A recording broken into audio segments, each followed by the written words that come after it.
Guys, tapos na po tayo mamalente, kaya uwi na tayo para magluto. Let's go!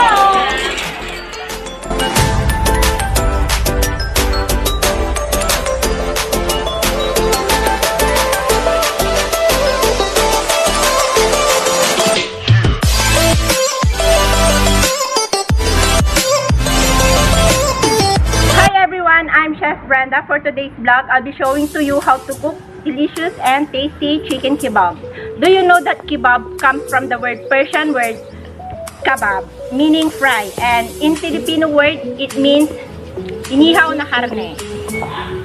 Kebab also provides 98% of the daily salt quota for an adult. But for now, let's try chicken kebab. Hope that you are excited about the process, so sit back, relax, and enjoy. Kebab will give us 27% protein, 6% fat, and 64% of carbohydrates. So ayun na po guys, natapos na po ni Chef Brenda ang trivia about kebab. So ngayon, pagpupunta tayo sa mga ingredients na kailanganin natin. Chicken breast, onion, yogurt, garlic, lemon juice, salt and pepper, cinnamon, cumin, chili powder, paprika, lemon zest, and vegetable oil. So yun, kailangan na natin pagsama-samahin ng mga ingredients natin para sa kebab.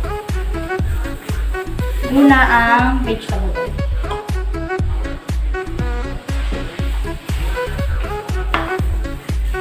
Paprika, ang ating cumin, salt and pepper,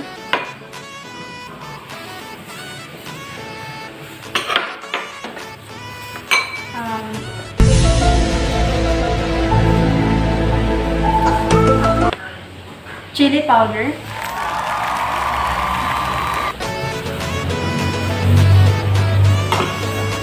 cinnamon, lemon juice, tsaka ang ating lemon zest. At ngayon, lalagay na natin ang pinaghalong ingredients sa manok.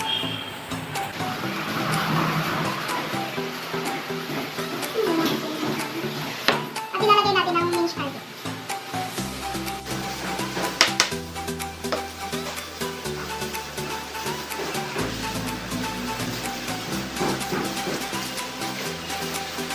At imamarinate natin ng 30 minutes. So, ngayon, nilalagay na natin yung ating marinated kebab sa barbecue stick.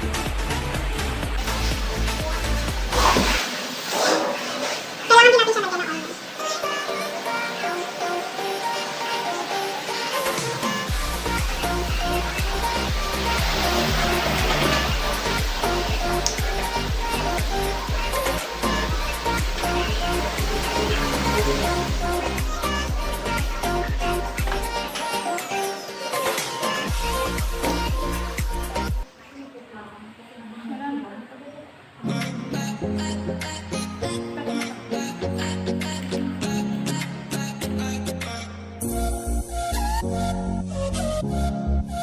So guys, tapos na nating i-marinate itong kebab.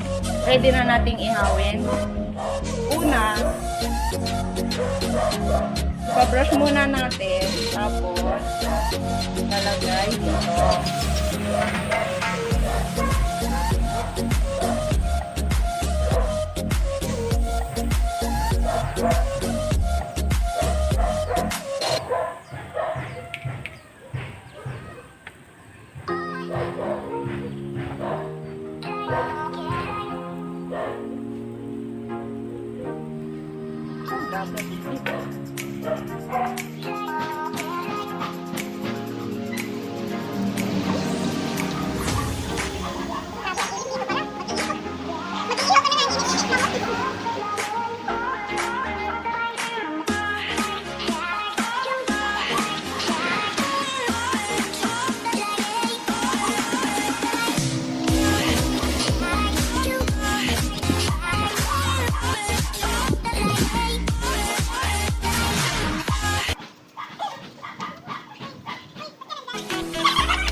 hummus are chickpeas and tahini.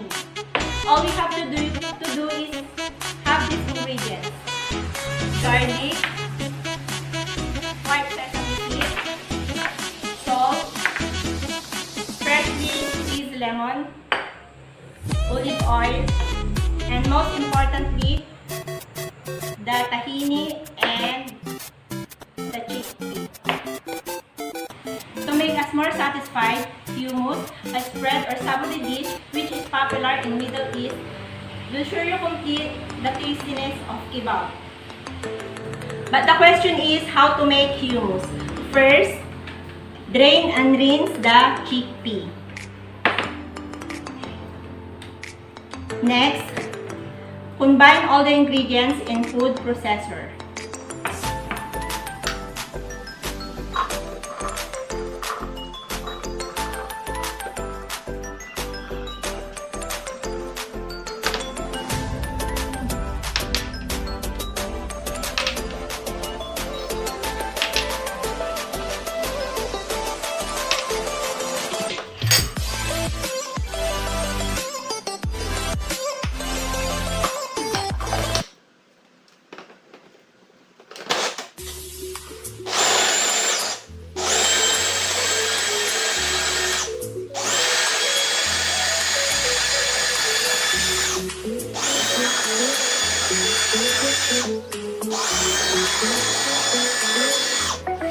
Blend hummus until smooth, and we will wait after 5 minutes. After, transfer it to bowl and serve.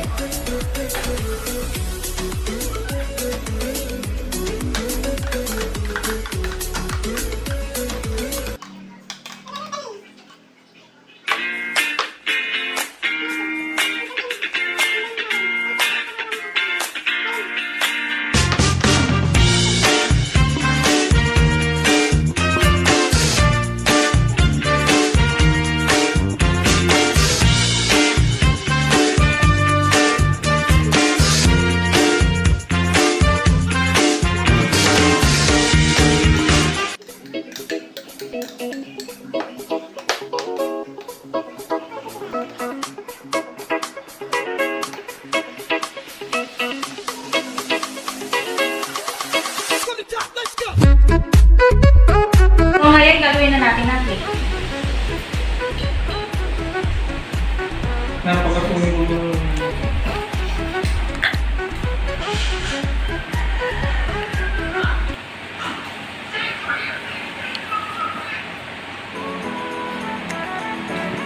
At lalagyan natin ng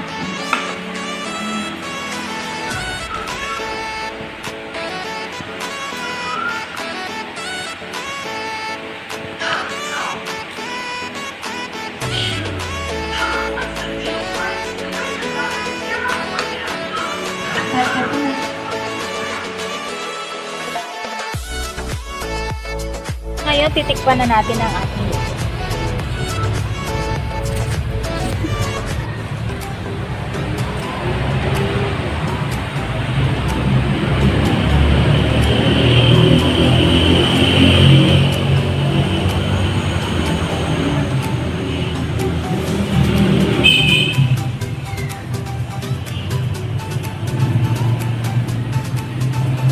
Saktong-sakto ang lasa.